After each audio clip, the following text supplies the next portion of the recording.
saya tidak akan membahas strukturnya lebih dalam.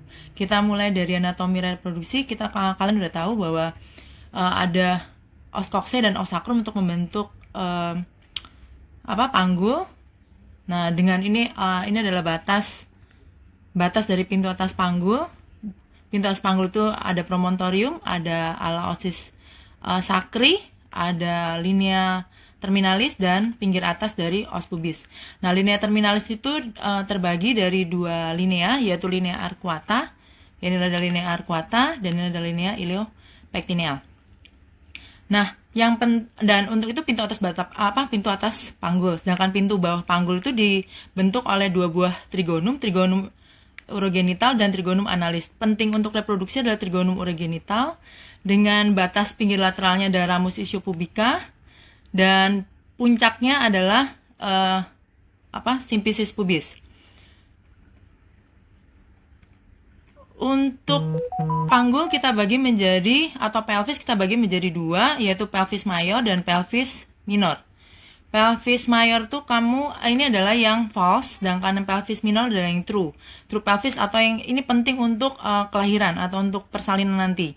Nah, batasnya pelvis mayor atau pelvis yang false itu dari setinggi dari crista iliaca. Sedangkan kalau yang pelvis minor atau yang true pelvis itu dari yang tadi pintu atas panggul sampai pintu bawah panggul. Nah, karena sias dengan simpisis pubis harus dalam satu garis lurus horizontal, maka trigonum tadi yang urogenital itu akan letaknya lebih bawah. Jadi harusnya kalau kalian lihat dari kokse kan dia letaknya di depan kan. Tapi karena dia harus sejajar di horizontal yang sias dengan pubis, maka trigonum urogenital akan letaknya lebih bawah. Dan kemiringannya 50 sampai 60 derajat sebenarnya untuk weight bearingnya itu lebih balance. Nah, yang penting tadi kemarin ada pertanyaan tentang pelvimetri. Yang penting adalah pintu atas panggul dan pintu bawah panggul, diameter pintu atas panggul dan pintu bawah panggul untuk menentukan apakah panggul ini bisa dilalui atau tidak. Nah, kalau dari pintu atas panggul, kamu lihat ada diameter anteroposterior, diameter oblik, dan diameter transversal. Nanti arahnya dari mana ke mana kalian bisa baca di buku lagi. Nah, diameter yang conjugate diameter ini, kalau di sini 11 cm itu sebenarnya adalah conjugata obstetrica. Nah, kita punya kenal untuk pintu atas panggul, kamu punya 3 diameter, 3 konjugata. Jadi konjugata vera itu yang A, konjugata obstetrica yang B, konjugata diagonalis itu yang C. Jadi kita singkat VOD lebih gampang. Nah, yang paling dari ini pinggir atas simpisis, ini 1 cm di bawah pinggir atas simpisis, ini adalah yang paling pendek konjugata obstetrica. Nah, kalau yang kita bisa nilai langsung adalah kita pakai digital vagina touche, itu kita pakai diagonalis. Jadi dari kamu ukur berapa jaraknya dari antara jempol ujung jari nih, nah sampai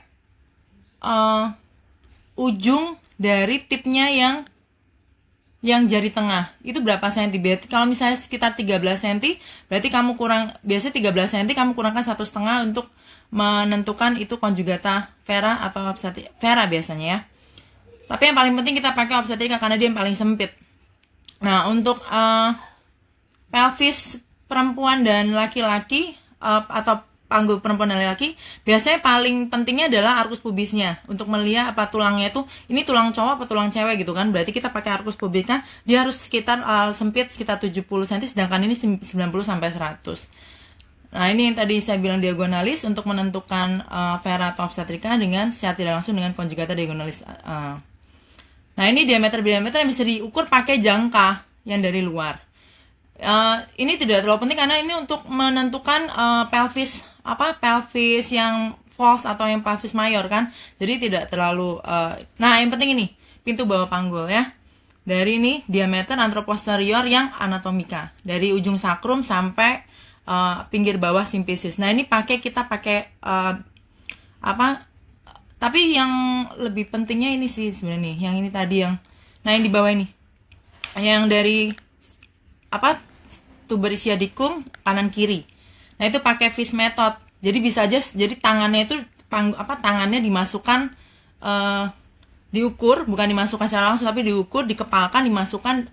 Jadi apakah 4 jari semua kamu itu masuk ke dalam distansia intertuberosum. Jadi begini tuh masuk nggak gitu ya, antar tuber, kedua tubernya. Itu namanya closed fist method.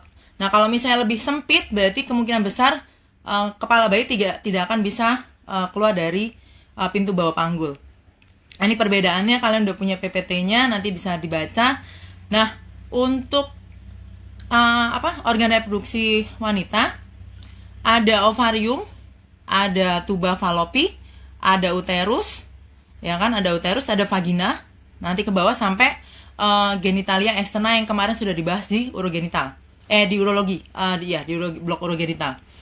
Nah, kalau ovarium, kamu punya ekstremitasnya, kalau deket dengan abdominal berarti uterus, berarti ekstremitas uterina, kalau deket dengan tuba berarti ekstremitas tuba.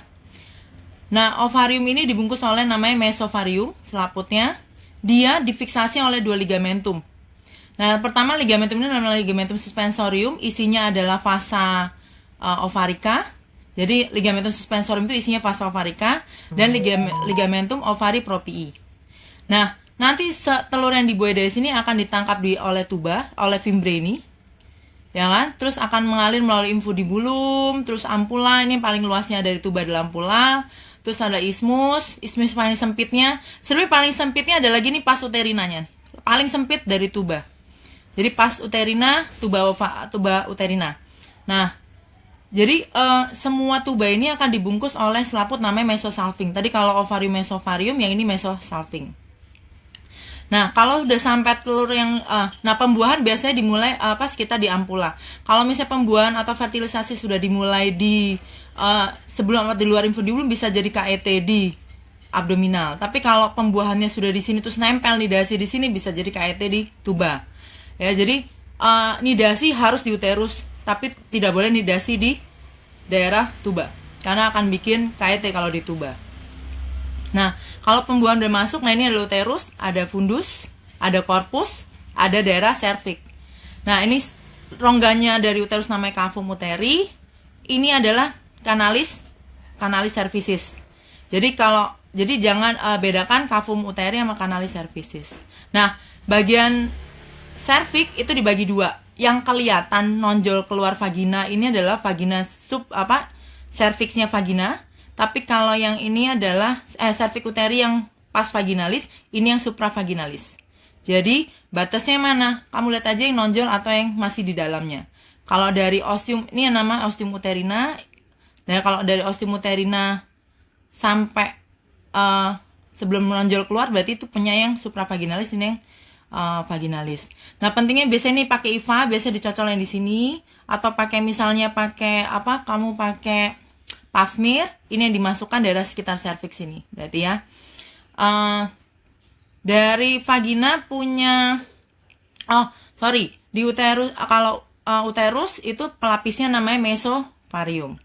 Jadi semua meso ini, mesometrium, mesovarium, mesosalping, mesometrium, itu semua namanya ligamentum latum atau broad ligament. Itu yang akan membungkus semua lapisan reproduksi internal wanita.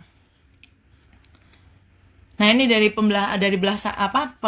potongan sagital. Nih, kamu lihat ada ligamentum suspensorium yang isinya tadi vasa ovarica. Nah, ini tadi ligamentum ovari proprii.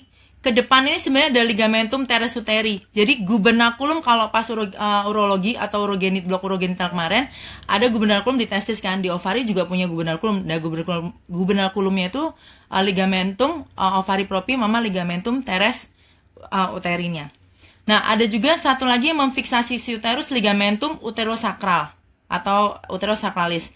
Nah, ini untuk yang memfiksasi si uterusnya ke arah belakang. Kalau teres uteri ke arah depan, gitu ya. Kalau untuk mendekatkan dengan ovarium berarti ligamentum ovari proprii. Ini vagina, sebenarnya nempel ya, vagina itu aslinya nggak terbuka seperti ini, nempel banget. Nah, ada namanya permukaan depan atau pares anterior, ada permukaan belakang pares posterior. Nah, yang penting di sini adalah yang ini, yang namanya fornix. Fornix itu ada celah antara yang tonjolan vagina dengan dinding tonjolan serviks dengan dinding vagina. Nah, fornix posterior ini penting biasanya untuk Kuldosentesis. Jadi intinya kalau ada misalnya KIT, ada pendarahan, darah akan mengalir ke cavum douglasii atau excavatio recto uterina, dia akan mengalir ke sini, jadi mengumpul di sini darah. Nah, nanti akan di kuldosentesis masuk ke sini, diambil darahnya dari fonik posterior. Jadi bukan dari fonik anterior ya, lihat fonik anterior nempel sekali dengan PU. Terus ini tadi sama ya, ligamentum. Nah, yang penting di sini. Kamu lihat ini adalah ureter. Jadi kalau misalnya ternyata nanti misalnya ada suatu CA atau misalnya atau apapun yang harus histerektomi, maka ureternya hati-hati jangan sampai kepotong karena ini harus diligasi kan untuk menghentikan darah yang di uterus. Maka hati-hati ligasi ureternya nanti ya. Jangan sampai ke ligasi juga, kalau nggak nanti pasien sudah operasi pun tidak bisa pipis. Nah, ini yang tadi sama tentang vagina, ini ada supravaginal cervix sama yang vaginal cervix tadi. Nah, untuk pembuluh darahnya kalau ovarika biasanya dari arteri ovarika, asalnya dari aorta abdominal. Kalau misalnya uterina berarti arteri uterina dari iliaca interna. Kalau sisanya dari vagina ke bawah itu kita pakai biasanya pudenda interna. Sama seperti arterinya di penis, berarti klitoris nanti juga sama. Nanti kamu bisa baca lagi di MOR, di GRE, atau di apapun ya.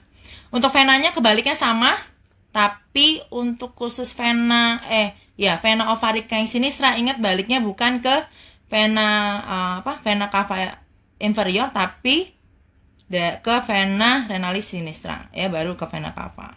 Seperti biasa, sama seperti testis ya.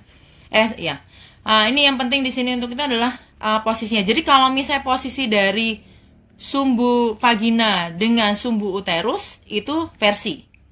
Jadi kalau ke depan anteversi, kalau ke belakang retroversi.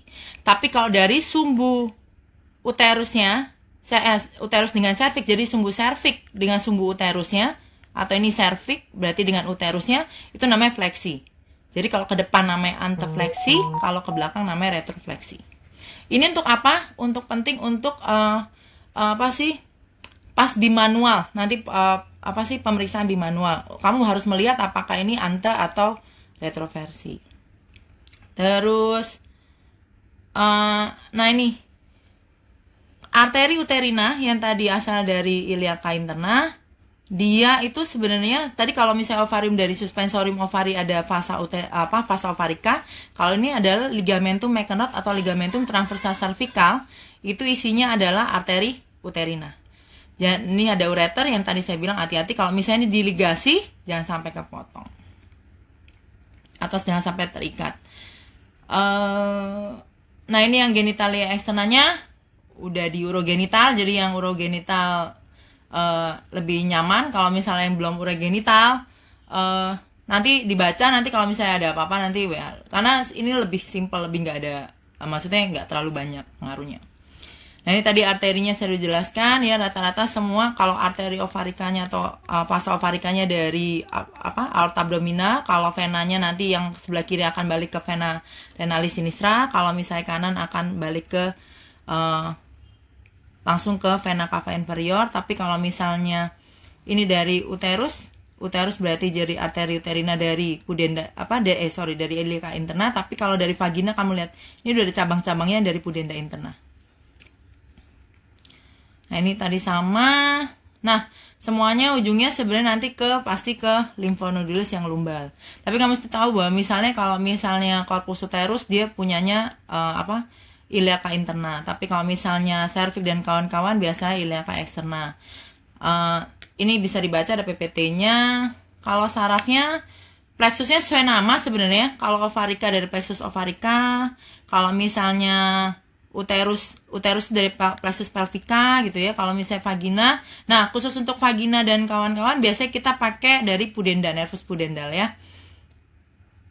Kalau untuk inervasi persarafannya, ini dari S2, S3, S4 ya, untuk daerah vagina. Nanti kamu mesti tahu siapa yang efferentnya kemana ya. Itu kisi-kisi. Jadi misalnya pasti keluar soal salah satu dari situ. Nah, ini adalah klinisinya. Yang penting di sini uterus akan akan berubah sepanjang dengan sepanjang dengan perjalanannya dari lahir sampai nanti udah menopause, nanti jadi dari kecil besar terus makin ntar kecil lagi gitu kan. Nah ini yang ditakutkan kalau ada fistulanya kalau namanya sesuai dengan namanya ya, kalau ini berarti rectovaginalis ya, kalau ini vesicovaginalis fistulanya, jadi sesuai dengan dua organ. Nah ini adalah prolaps uteri, ini biasanya seringnya karena ligamentum penyokong tadi tuh udah kendur, jadi biasanya pada multipara atau otot dasar panggulnya juga udah lemah. Ya, nanti kita bahas otot dasar panggul apa aja. Ini perimsa bimanual. Ini yang KET tadi, kalau misalnya ternyata nidasinya udah kecepatan, bukan di uterus gitu ya. Nah ini yang kita penting untuk untuk kelahiran ada anestesinya, ada pudendal, ada spinal, ada caudal epidural, ada yang pudendal. Yang paling aman di sini biasanya yang caudal. Kalau untuk biasanya bukan sampai seksio cesarea, masuk per vaginam tuh biasanya kita pakai ini nih. Ini kalau untuk seksio cesarea kita pakai. Karena kenapa? Ini sampai ekstremitas bawah pun bisa tidak kamu bisa teranestesi. Nah, ini kamu baca di more, ada di more. Kenapa sih caudal epidural lebih nyaman ya? Terus nah ini di otot dasar panggul ya. Otot dasar panggul tuh ada dua. Kalau kemarin kan diafragma urogenital, kalau ini otot dasar panggul ada dua. Ada dua itu ada levator ani sama otot coccygeus nih. Jadi pelvic ada levator ani sama coccygeus ya. Jadi levator ani itu segini nih. Segini nih punya levator ani. Yang ini coccygeus. Levator ani itu dibagi 3 ya. Ini namanya iliococcygeus. Ini pubo dari pubis ke coccygeus. Nah, sini adalah pubo rectalis karena ini rektal kan, pubo rectalis. Nah, ini kalau misalnya ini yang latihan Kegel. Nah, kalau misalnya latihan Kegel biasanya titik berat kan ini. Yang pubo coccygeus ya. Karena kenapa? Karena dia dari depan sampai belakang. Kalau lain enggak. Nah, kalau untuk mame, kemarin ada pertanyaan tentang kuadran. Untuk mamogenesis semua sebenarnya dari lahir tuh hanya hormonal tuh hanya dipengaruhi saat kamu udah lahir, tapi hormon lahir pun dari ibu. Tapi kalau yang hormonal sendiri itu dimulai dari pubertas sampai involusinya. Kalau masih dari masa tunasnya biasanya hormonal tidak berpengaruh, beda sama organ genitalia ya. Nah ini kuadrannya yang penting. Saya membagi kuadran itu 4 pasti ya. Jadi supromedial, inframedial, supralateral, infralateral. Dengan titik tengahnya benar, kata teman kamu di nipple. Tapi masalahnya saya nggak pernah dapat yang 3 level 3. Yang saya tahu kalau level 3 itu untuk KGB. Jadi kalau misalnya ada keganasan, ada pembesaran KGB, level 1 misalnya dia cuma tepi lateralnya pectoralis minor. Jadi kerabanya cuma KGB-nya yang KGB aksila itu terabanya cuma di lateral pectoralis minor. Tapi kalau misalnya aksilanya sampai ke arah medial, ke arah tengah, atau medialnya dari pectoralis minor, itu berarti udah level 3. Berarti intinya apa, KGB-nya udah banyak gitu nih ya. Nah, jadi tetap pembagian kuadran adalah 4 regio ya, tidak 3. Nah, itu dari struktur. Jadi kamu kalau misalnya melaporkan pun dari kamu lihat misalnya teraba di mana, strukturnya seperti apa. Ya, konsistensi seperti apa, bentuknya seperti apa, terus udah gitu di mana, kuadran berapa, kuadran yang mana, yang 1, 2, 3, 4 itu. Terus kalau lebih tepatnya lagi posisi jam berapa. Terus kalau lebih tepat lagi jarak dari awalnya berapa senti. Nah itu untuk menuliskan diagnosa massa di payudara. Juga ditambah lagi kalau misalnya payudaranya ternyata ada misalnya sesuatu misalnya nipple inverted atau misalnya ada PUD orange kayak gitu-gitu ya. Jadi harus tetap ditambahkan. Nah, kenapa payudara kamu bisa menggantung? Karena ada ligamentum suspensorium ini, mame. Ya, ligamentum suspensorium mame. Nah, yang penting di sini ada namanya nih, antara si mame dengan musculus pectoralis fascia dari otot ini ada celah namanya submammary space, ya. Ini yang membuat payudara kamu masih bisa bergerak. Nah, payudara itu dia di atas dari musculus pectoralis mayor, bukan minor ya, mayor. Dia dari selaiga 2 sampai selaiga 6. Nah, terus udah gitu yang penting di sini, nah, jadi asinus di payudara atau kelenjar asinus itu dia berkumpul nanti menjadi satu ke ductus lactiferus, terus dia membentuk ampula atau besar, baru nanti sekitar 15-20 dia baru ke nipple atau ke puting ya. Nah, sekelilingnya ada kelenjar lemak atau kelenjar keringat, kelenjar minyaknya untuk melumasi si puting ini biar nggak lecet gitu atau biar nggak kering gitu ya. Nah, kalau kemarin bener, jadi kalau misalnya payudara, kamu misalnya operasinya pasti nggak mungkin dari sisi kanan kirinya, tapi lebih sisi ke bawah flappingnya. Kenapa? Karena memang saat pembuluh darah di situ adalah jarang. Dan pembuluh darah untuk payudara itu ada dari medial sama sebelah lateralnya. Kalau medial dari thoracica interna, mesti tahu. Nah, yang interna, yang medial itu dari arteri thoracica interna dari cabang arteri subclavia ya, di topo udah didengarkan. Nah, kalau misalnya lateralnya dari thoracica lateral sama yang dari interkostal 2-4. Posterior ya, arteri interkostal posterior 2-4. Nah, yang biasa dari sini asalnya dari yang arteri aksilaris. Nah, venanya akan balik sama. Nah, yang kemarin tanya kenapa sih kelenjar tumor paling banyak di sebelah lateral supralateral? Karena lihat kelenjar paling besar adalah aksila di sini. Dari aksila saja ada 5 macam ini, 5 macam limfonoduli. Paling besarnya pun pectoralis, dia sebelah lateral ya, sebelah lateral pectoralis. Jadi semua sepanjang lateral ini pectoralis yang megang. Nanti dari kalau yang sebelah lateral, dia dari aksilaris, dia akan mengalir ke bagian clavikular. Jadi ada 2, supra dan infraklavikular nih, supra dan infraklavikular. Baru nanti ke subclavia. Ya, tapi kalau yang medial dia nanti dari parasternal nanti ke turun yang brachiosephalika yang kanan. Kalau kiri berarti ini kan payudara sebelah kanan kan, berarti limfonoduli brachiosephalika yang kanan, baru nanti sama ujungnya nanti ke subclavia. Ya. Kelainannya macam-macam, ginekomasti,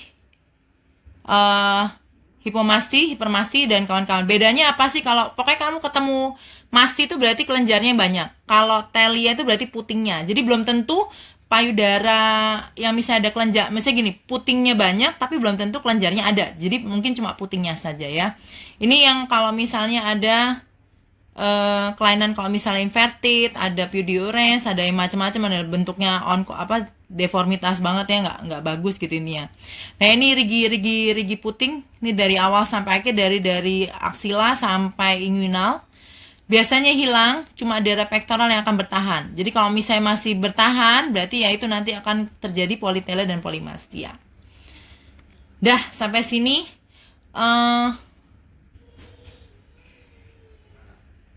Blastokis, ada yang nanya blastokis bisa implantasi di serviks nggak? Bisa aja. Karena kalau misalnya nanti implantasinya di serviks, nah ini ada nih, ini di cervical. Jadi bisa aja. Jadi kelamaan, jadi dia fertilasi jalan-jalan, nanti baru dia nempelnya di serviks. Nanti KT-nya KT cervical. Ada lagi nanya, kalau misalnya nggak ada, nanti nanyanya via grup boleh, nanti disampaikan Dr. Tri ke saya atau via WA ke saya kalau misalnya punya. Oke, terima kasih. Selamat pagi, dilanjutkan oleh narasumber lain.